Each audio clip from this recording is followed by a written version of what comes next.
Nos hemos reunido del Padre, del Hijo y del Espíritu Santo. Amén. La semana pasada habíamos terminado con la lectura del Evangelio. Posteriormente viene la homilía. La homilía, dicen las normas litúrgicas, que es obligatoria los domingos y las solemnidades. Es recomendable en todas las ferias, tanto de Adviento como de la Pascua. Y pues es una sana costumbre, aunque no es obligatorio, el resto de las ferias. Es decir, por ejemplo, hoy, que estamos la semana 27 del tiempo ordinario, no es obligatorio que haya homilía, es optativo del que preside si la hace o no. La homilía siempre debe versar o sobre la escritura o sobre alguna necesidad o alguna cosa que sea interesante para el pueblo que asiste. Algo que insiste el directorio homilético muchísimo es que en la homilía se deben evitar interpretaciones personales, anécdotas familiares, cualquier cosa de esas, como relato, o sea, como, les voy a contar un poco mi día de hoy. La homilía tiene que, un refrán litúrgico decía que la homilía tiene que informar, tiene que formar, o sea, tiene que ser catequética o tiene que emocionar. Y si es posible, las dos cosas. Tiene que hacer que vibre nuestro corazón a través de la explicación que se nos da o que se forme nuestra conciencia, nuestra moral o nuestro conocimiento de la fe. Lo que no puede ser es pues, una conversación de vamos a tomar el té, pero dentro de la iglesia. Eso hay que evitarlo. Finalizada la homilía, que debe ser breve, el obispo, que tiene la obligación de formar al pueblo, está en la cátedra. La cátedra significa la silla desde donde se enseña. El obispo tiene la obligación de enseñar a su pueblo, pero las demás homilías deben ser sencillas, cortas y claras y al alcance de todos los que están presentes. Es un error esas homilías que son, bueno, pues para eruditos, en los que todo lo que se dice es muy bonito, pero se entiende muy poco o nada. En Guatemala hay un refrán que a mí me gustó mucho que dice: padre, qué bonito lo que dijo, pero no he entendido nada. Y a veces nos pasa eso. Puede ser un lucimiento, además. La obligación de predicar la tiene el que preside, aunque puede delegar, si es sacerdote, en otro sacerdote, el obispo puede delegar en un sacerdote o se puede delegar en el diácono. Nadie más puede decir la homilía. Nadie. Y una de las licencias que a veces se toman, que es contraria a la ordenación litúrgica, es que un seminarista, un visitante, un no sé quién, diga la homilía. La homilía es del que preside, porque tiene la obligación de enseñar. Si uno quiere dar su testimonio, lo da al final. Una vez finalizado el rito eucarístico, se espera el que quiera oír el testimonio y lo escucha. Pero el testimonio personal no es no puede ser parte de la homilía. Ha de ser corta, es decir, hay que evitar esas homilías donde uno termina perdiendo el hilo y al final ha dicho tanto que ya no sé con qué quedarme. Sean breves, que las homilías procuren ser concisas, que toquen un tema o necesario para la formación o interesante para la motivación de los que están, que instruya o que emocione, pero no rellenar un espacio porque hay que rellenarlo. Después de la homilía, en los días domingos y algunas solemnidades, se dice credo. Y aquí sí que es importante. Habitualmente hay dos credos. Está el que llamamos niceno-constantinopolitano o credo largo, y está el credo de los apóstoles, que es un credo más corto. Se recomienda tanto en Adviento como en Pascua, sobre todo en Pascua, que se diga el de los apóstoles. Sí es verdad que en algunos sitios no hay costumbre y para no producir esa interrupción, algunas conferencias episcopales le han dado más importancia al credo niceno-constantinopolitano, llamado así porque se creó una parte en la iglesia de Nicea y otra parte en la iglesia de Constantinopla y luego se reunieron y se formó el que conocemos. Los dos credos vienen a decir lo mismo. Podrían ser dos formas distintas de decir lo mismo de forma muy parecida, con pequeños matices. El credo, siempre que se pueda, se debe cantar para darle esa solemnidad. Y si no se puede decir, hay formas distintas de cantarlo, puede ser a dos coros o no canta uno, el sacerdote canta una parte y el pueblo responde, pero siempre que sea posible se debería cantar para darle esa mayor realce, esa importancia. La ordenación general del misal romano dice que cuando se menciona la encarnación, en el credo, ya sea en el niceno o en el constantinopolitano, y se hizo hombre, todos inclinan profundamente la cabeza en señal de adoración, de respeto, de relevancia. El día de la encarnación, 25 de marzo, y el día 25 de diciembre, día de la Natividad del Señor, en esas palabras, en las de la encarnación, y se hizo hombre, todos se ponen de rodillas, por darle aún más relevancia. El día que Jesús empezó a vivir en el vientre de María y el día que nació del vientre de María para que fuera visible para nosotros. Esos dos días en el credo no se hace una inclinación profunda. El que puede, claro. Lo que se hace es ponerse de rodillas. Después del credo vienen las intenciones, o también llamadas preces.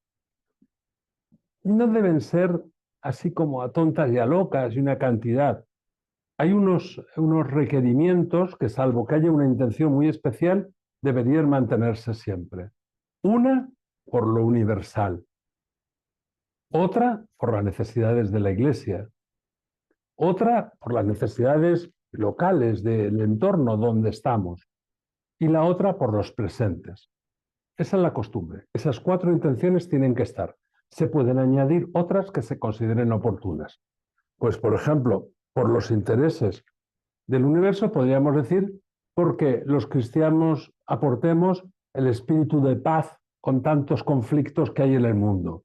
Esa sería por la de los intereses universales. Por los de la Iglesia, pues que el Señor suscite vocaciones a la vida sacerdotal y a la vida religiosa. O que el Señor bendiga a todos los que expresan su vocación a través del matrimonio. Eso sería el ejemplo de por las necesidades de la Iglesia. Por las necesidades locales o del entorno, pues por ejemplo, porque haya paz en nuestro alrededor, en el país que vivimos, o porque los políticos en unas elecciones elijan con el corazón y con la mente y no con los intereses, esas serían las de lo particular, ¿no? Y en lo local, algo que tenga que ver con el sitio, con la iglesia en la que estamos. Pues que todos los aquí presentes, que estemos con enfermedades o nuestros familiares tengan enfermedades, el Señor nos ayude a llevarlo con alegría. Y ahí estarían las 4 fundamentales. Se pueden añadir otras o intenciones particulares. Si es una misa con niños, pues por los papás y por el futuro de estos niños. Si es en un tiempo de cosechas, pues que el Señor bendiga las cosechas que estamos recogiendo y las que se plantan en el futuro. Es decir, siempre hay que tener esa flexibilidad. Finalizada el credo y la preces, la oración universal, la oración de los fieles, comienza 2 cosas que a veces, porque se producen a la vez, se confunden. Por una parte está las ofrendas. Siempre que se pueda, se deberían llevar hacia el altar las ofrendas en recordatorio que esas ofrendas son del pueblo para la celebración. Aunque las hostias y el vino lo hayan sacado de la sacristía, se compró con el dinero que el pueblo ha dado en misas anteriores. Por lo tanto, es una ofrenda, podríamos llamarla atrasada, pero es una ofrenda. Por eso lo ideal es que entre, ¿vale? Hay que darle esa importancia, esa relevancia. Las ofrendas menores entran primero, pues si se va a ofrecer alimento para los pobres o se va a ofrecer algo. La ofrenda tendría que tener sentido litúrgico. No es, y traigo una foto de mi pueblo que es muy bonito y se lo quiero ofrecer al Señor. Tiene que ver con la celebración. Antes la gente llevaba a misa pues un saco de papas, un canasto con huevos, 2 pollos, un cochinito, un canasto con tomates. De ahí la costumbre del sacerdote de lavarse las manos para quitarse la suciedad de tocar eso que habían traído. Y entre las cosas que el pueblo había traído estaba el pan de la consagración y el vino de la consagración, que se reciben los últimos. Si se va a estrenar cáliz, se trae después del pan y del vino, se trae el cáliz nuevo que se va a bendecir para esa misa. Si el cáliz es usado, no hace falta bendición, ¿de acuerdo? Entonces se mantiene ese orden. Primero se traen pues víveres, velas que se van a ofrecer, pues unas flores, las luces del altar, con la diferencia que si se ofrecen las luces del altar, que el altar estuviera sin luces, las que se traen se ponen, pero si ya hay más de 6 luces, no se ponen. Si traen 30 o 40 velas, se pondrían abajo, al pie del altar o en un lugar adecuado. Porque la norma litúrgica dice que en el altar hay 6, 4 o 2 cirios. Y si preside el obispo, uno más, 7. Pero ese es el número máximo. Los demás se pondrían al pie del altar. Solo se ponen sobre el altar las ofrendas que tienen que ver con el sacrificio eucarístico, es decir, el pan y el vino. Y el cáliz si es nuevo. Las otras ofrendas, canastos con huevos, los tomates, víveres para los necesitados, se ponen en un lugar adecuado. Se procura que sea cerca del altar, porque se van a consagrar. Ese mismo cuidado tendríamos que tener con las ofrendas en metálico. Lo que se recoge cuando se pide la ofrenda a los que están presentes se debe colocar en un lugar adecuado cerca del altar, no hace falta que sea justo debajo, pero en un lugar adecuado cerca del altar, porque todos esos bienes van a ser consagrados al Señor. Son ofrendas, unas que se van a utilizar directamente para el sacrificio y otras que van a quedar para el servicio a los pobres.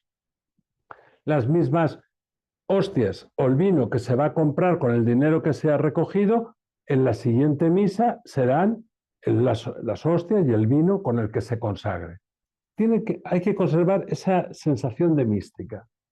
Las ofrendas no son un diezmo, son un agradecimiento al Señor por todo lo recibido y para el sustento de la iglesia, del lugar, del edificio, del culto, de los sacerdotes y de los pobres de esa parroquia o de esa iglesia donde estamos. Es nuestro agradecimiento. Y se lo digo con sinceridad. Si yo deposito una monedita pequeña, pues ya le estoy diciendo al Señor que estoy poco agradecido. Habría que pensar si de verdad somos agradecidos o no. Y no vale eso de, es que yo no sé después lo que van a hacer con el dinero. Yo tengo que responder de lo mío, no de lo que hacen los demás.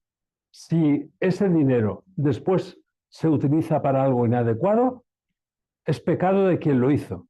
El mío es no haber sido generoso con lo que el Señor me da, no haber sabido devolver parte de lo que me da para el bien de su iglesia, de sus fieles, de sus pobres y de su pueblo. Se debería esperar hasta que se recauda la colecta económica para, primero, para que también se consagre. Es decir, para que no parezca de, bueno, lo que están dando ahora no tiene importancia, ya lo recogemos, ya dejémoslo ahí. Hay que respetar los símbolos, los ritos, porque de lo contrario, en lugar de recoger la colecta así, se podría como hacer en tiempos de pandemia. Ahora al terminar el que quiera y pueda, que venga por aquí y deje lo suyo. Si se recoge durante la celebración, es para que en la oración sobre las ofrendas ya debería estar delante del altar todo lo ofrendado. Sean pollos, sean panes, sean peces, sea dinero, y sobre el altar el pan y el vino que se va a consagrar.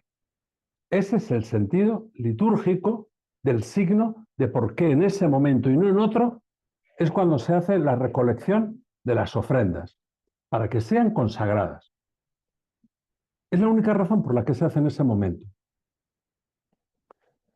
Una vez que se han depositado al pie del altar o en un lugar adecuado, comenzaría la oración sobre las ofrendas, la presentación de los dones, que puede ser cantada o dicha. Hay una fórmula para cuando el pueblo no la canta o cuando el coro no lo canta y otra forma para cuando es dicha. No estaría de mal que no siempre se cantase, porque hay en lugares que se canta siempre por costumbre y al final prácticamente se desconoce la fórmula, que es agradeciéndole a Dios ese pan y ese vino. Y aquí voy a hacer un inciso porque es importantísimo. Si de los documentos que les hemos pasado los repasan el ordinario de la misa, verán que hay una oración que el sacerdote, disculpen que me voy a agarrar el misal, que el sacerdote tiene que hacer en secreto. Esa oración en secreto, que no quiere decir que no la pueda saber nadie, porque está en la ordenación y por lo tanto cualquiera la podría leer. Cuando se habla en secreto quiere decir que son oraciones que el sacerdote hace en voz baja, que no lo dice pues a pleno pulmón, sino que es una oración para sí mismo. Se ha venido, pues no sé si de forma adecuada o no, pero desde luego no está previsto que se haga así. Se ha venido haciendo que en algunos lugares, por ejemplo, la oración después del Evangelio, por las palabras de este Evangelio se han perdonado nuestros pecados, se está haciendo en voz alta. La norma litúrgica dice que es una oración que el sacerdote hace en secreto. La hace para sí. La puede decir en voz alta, pero siempre sería una oración sacerdotal. Por lo tanto, en mi humilde opinión, absolutamente en mi opinión, creo que lo correcto no es responder a esa oración, precisamente porque es del sacerdote. Y las oraciones del sacerdote no se responden por el pueblo. Una vez que hemos recibido los dones, y el sacerdote va a poner unas gotas de agua en el vino, viene esta oración que quiero resaltar porque tiene una importancia espiritual, una importancia litúrgica extraordinaria, más de lo que ustedes puedan imaginar. La oración secreta dice así: el agua unida al vino sea signo de nuestra participación en la vida divina de quien ha querido compartir nuestra condición humana. Esa oración que el sacerdote tiene que decir en secreto, aunque la puede decir en voz alta, cuando deja caer unas gotas de agua en el vino, dice así: el agua unida al vino sea signo de nuestra participación en la vida divina de quien ha querido compartir nuestra condición humana. Esas gotitas de agua son el recordatorio de que yo participo en la vida divina de Jesús, como Él ha participado de mi vida humana. Dicho en palabras así más coloquiales, somos las gotas de agua y vamos a ser consagrados con el vino para recordarnos que la simple agua y el simple vino, por acción del Espíritu Santo, se convierten en algo sublime, hasta el punto que Dios se digna convertirse en esos elementos, como en la encarnación. Dios Todopoderoso se dignó convertirse en ser humano como yo, para recordarme que yo participo de su condición divina, que de verdad soy hijo de Dios, que no es una metáfora, no es un cuento, no es un chisme de vecinas, no es un supongamos que. No, no, no, no. Cristo se hizo hombre para que ustedes y yo recordemos que somos parte de su divinidad, que la compartimos con Él a través del misterio de la Iglesia, del misterio de la fe, a través del Espíritu Santo. Lo que solo era vino, zumo de uvas fermentado y unas gotitas de agua de la que todos bebemos, por acción del Espíritu Santo, son el cuerpo y la sangre del Señor. Nosotros, con nuestra mortalidad, por acción del Espíritu Santo, compartimos la vida, la resurrección y la divinidad de Cristo. Eso nos debería estremecer. Por lo tanto, les sugiero que a partir de hoy no quiten los ojos cuando el sacerdote eche las gotitas de agua y digan en su interior, ahí voy yo, para que dentro de un momento, por acción de Dios, por acción del Espíritu Santo, lo que solo es carne mortal, recuerde que comparte la vida de Cristo. Yo no sé si les habré transmitido o no la emoción que yo siento, pero les aseguro que en ese momento, en el momento en que se echan las gotas de agua, sigo diciendo cada vez que lo veo, gracias, Señor, que me recuerdas que no soy lo que miro en el espejo, que no soy los achaques, los dolores, mis debilidades. Soy partícipe de tu gloria. Porque esas gotitas de agua me recuerdan mi participación en la divinidad de quien por mí adquirió la humanidad. Porque Cristo se hizo hombre, se hace pan y se hace vino por todos. Pero yo creo que es importante que lo veamos en singular. No se hizo como por todos y a repartir. Se hubiera hecho por mí solo. Aunque yo fuera el único habitante del mundo, Cristo se hubiera hecho hombre por mí. Miren usted, eso es como que te sobrepasa, te sobrecoge. Nos deberían mantener como asombrados. La palabra temor no viene de miedo, sino de temblor. Deberíamos temblar emocionados al tener esa certeza que no importa lo frágil que somos, porque por la acción del Espíritu Santo, la simple agua y el simple vino se convierten en sangre de Cristo. Es un momento sublime. La liturgia de rito romano dice que el sacerdote después colocará las manos recordando la acción del Espíritu Santo, la encarnación, tal. Pero en ese momento, en el de la oferta, en el del ofertorio, que por eso se llama así, también nos están ofreciendo a nosotros, que somos la ofrenda viva, que estamos presentes allí. Nosotros estamos en ese momento mágico, que además tiene un doble significado. Y aquí no tengo más remedio que parar, porque ustedes son una academia mariana. Y sin esto no nos podemos despedir en esta tarde. El cáliz es la mejor imagen de la Virgen María. El cáliz es la representación perfecta de la Virgen María, porque en un vaso, hermoso y precioso, pero solo un vaso, en el que solo había cosas creadas, el vino y el agua, por acción del Espíritu Santo, se encarnó Cristo. Aquí se crea Cristo en el vino, se encarna Cristo en el vino y en el pan. Por lo tanto, al mirar al cáliz, recordamos el misterio de la encarnación. Que por muy precioso que sea el oro del que está hecho, la plata la que está hecho, del metal que está hecho, solo son piedras del suelo. Porque mire, le tenemos mucho valor al oro, pero el oro solo es una piedra del suelo. Lo que hace del cáliz un vaso sagrado no es el oro del que está hecho, es que dentro de ese vaso lo común se convierte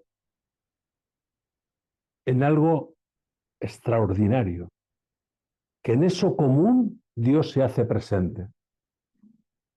Miren ese momento recordando la encarnación. Somos testigos de la encarnación, que es lo que solo era carne mortal, por acción del Espíritu Santo, produjo que Dios se hiciera hombre, que Dios se hiciera pan, que Dios se hiciera vino. Y si eso no les sobrecoge, si eso no lo viven y no lo emocionan, miren ustedes, se están perdiendo un momento sublime, un momento en que estamos presentes no solo ante la divinidad, sino ante el propio milagro de la encarnación. Y para la gente que le gustan los milagros, les anuncio que el único milagro, que tenemos la certeza absoluta que es milagro, que no necesitamos pruebas, que no necesitamos nada, es la transubstanciación. El milagro que se produce durante la consagración.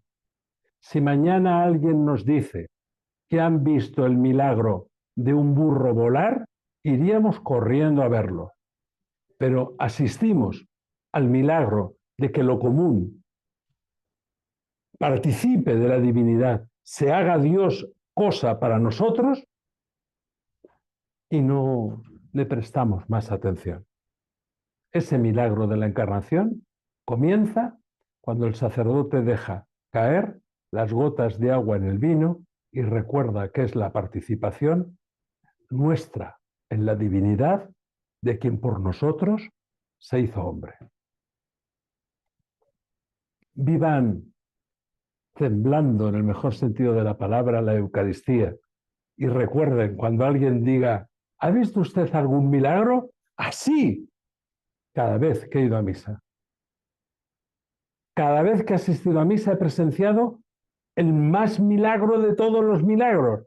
Comparado con ese milagro, no es milagro que a un amputado le nazca la pierna. No es milagro que un muerto resucite.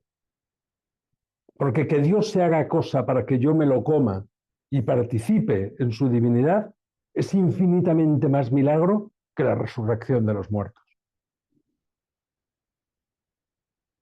Les dejo aquí con la presentación de los dones. Continuaremos el próximo día.